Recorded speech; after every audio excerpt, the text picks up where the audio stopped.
Welcome to లేక్షనరీకి channel. ఈరోజు మనం పుల్ల పచ్చడిని చూద్దాం. అదేనండోయ్, పుల్లగా అంటే ఏంటా అని అనుకుంటున్నారా? ఏం లేదు, మన పురాతన పచ్చడి రెసిపీ అంటే కమ్మని వాక్కాయ పచ్చడి. ఇది అన్నంలోకి కానీ టిఫిన్లోకి కానీ అద్భుతమైన కాంబినేషన్, చాలా రుచిగా ఉంటుంది.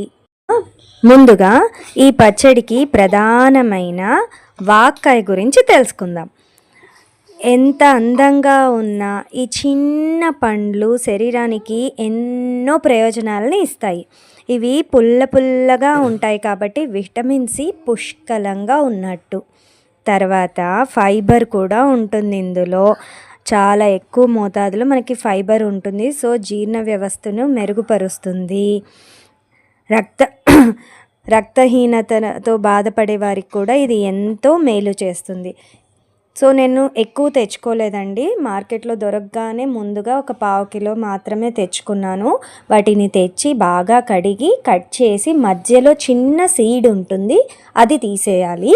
సో అవన్నీ అలా వాష్ చేసి కడిగి పక్కన పెట్టుకున్న తర్వాత ఒక ప్యాన్ పెట్టి అందులో కొద్దిగా ఆయిల్ వేసి అందులోకి మినపప్పు, జీలకర్ర, ధనియాలు, మెంతులు, ఎండుమిర్చి వేసి దోరగా వేయించుకొని మిక్సీలోకి తీసేసుకోవాలి. ఆ తర్వాత అదే ప్యాన్లోకి ఇంకో 2 స్పూన్స్ ఆయిల్ యాడ్ చేసి ఇందాక మనం కట్ చేసి పెట్టుకున్నాం కదా వాక్కాయ ముక్కల్ని, అవి ఇందులో వేసుకొని దోరగా సిమ్ టు మీడియం అంటే లో లేదా మీడియం ఫ్లేమ్లోనే పెట్టుకొని దోరగా కలుపుతూ వేయించుకుంటూ ఉండాలి. కలపకపోతే కింద అడుగు అంటుతాయి. అవి కొద్దిగా అలా మూత మూసుకొని మధ్య మధ్యలో కలుపుతూ వేయించుకోవాలి. ఈ వాక్కాయ ముక్కలలోకి కొద్దిగా పసుపు, కరివేపాకు, కొత్తిమీర యాడ్ చేసుకుంటాము. తర్వాత ఇందాక మనము ఆ మిశ్రమాన్ని మిక్సీలో వేసుకున్నాం కదా, అది చల్లారిన తర్వాత అందులోకి కొద్దిగా వెల్లుల్లి రెమ్మలు, తర్వాత కొబ్బరి పౌడరు కావాలంటే వాడుకోవచ్చు, లేదంటే స్కిప్ చేసుకోవచ్చు. కొబ్బరి పౌడర్ ఉందని చెప్పి నేనైతే వేసుకుంటున్నాను, ఆ ఫ్లేవర్ కూడా బాగుంటుంది. సో కొబ్బరి పౌడరు, పసుపు కొద్దిగా, తర్వాత వెల్లుల్లి రెమ్మలు, ఉప్పు తగినంత ఉప్పు వేసుకొని ఫస్ట్ ఒకసారి బాగా మిక్సీ తిప్పి పెట్టుకోవాలి ఆ మిశ్రమాన్ని. తర్వాత ఈ వాక్కాయ ముక్కలు కూడా బాగా మగ్గిన తర్వాత చల్లార్చి వీటిని కూడా అందులో వేసి విప్పర్ ఒక 2-3 టైమ్స్ విప్పర్ జస్ట్ బరకగా అలా చేసుకుంటే సరిపోతుంది. వాక్కాయ ముక్కలు అనేది మీకు మగ్గాయా లేదా అని తెలియాలంటే వాటిని ఇలా మధ్యలోగా కొద్దిగా కట్ చేసి చూస్తే మనకి కట్ అయిపోతుంది పీస్ అనేది, అంటే అప్పుడు మగ్గినట్టుగా అర్థమవుతుంది. సో అప్పుడు మనం దాన్ని ప్యాన్లో నుంచి తీసేసి చల్లార్చి మిక్సీలో వేసుకొని బరగ్గా చేసుకోవచ్చు. మంచి టేస్ట్ అండి, రుచిగా ఉంటుంది. పుల్లగా ఉన్నా సరే చాలా హెల్తీ రెసిపీ ఇది కూడా. మనకి రైస్ కానీ చపాతీకి కానీ దోశకి కానీ ఈ పచ్చడి బాగుంటుంది.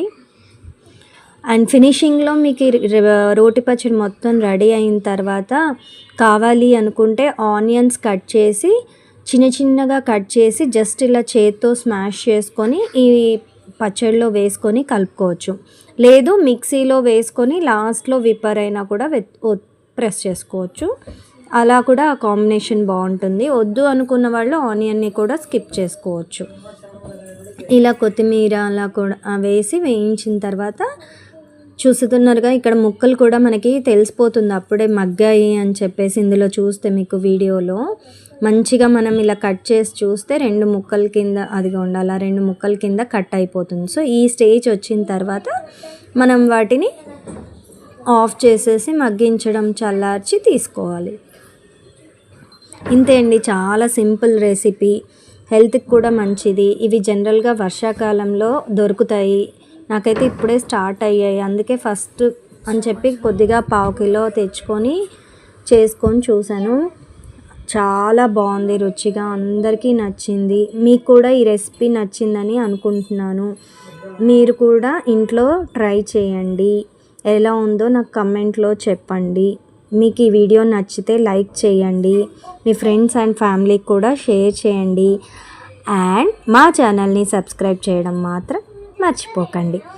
సబ్స్క్రైబ్ చేసి పక్కనే ఉన్న బెల్ ఐకాన్ని ప్రెస్ చేస్తే మా ఛానల్లో వచ్చే కొత్త కొత్త అప్డేట్స్ అన్నీ కూడా ఎప్పుడూ మీ ముందు ఉంటాయి.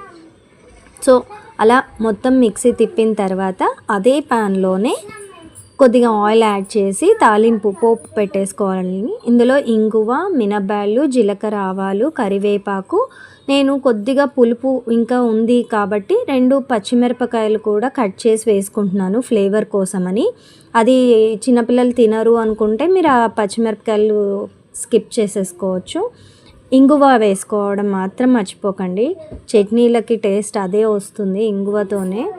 సో ఇంతే అండి, సింపుల్. ఇలా తాలింపు పెట్టేసుకొని వేడి వేడి అన్నంలో వేసుకొని నెయ్యి వేసుకొని తింటే యమ్మీ టేస్ట్ అండి. ఈ పచ్చడిని మీరు ఫ్రిడ్జ్లో పెట్టుకుంటే వారం రోజుల వరకు కూడా నిల్వ ఉంటుంది. ఎంత కలర్ఫుల్గా కనిపిస్తుందో కదా పచ్చడి. Thank you for watching.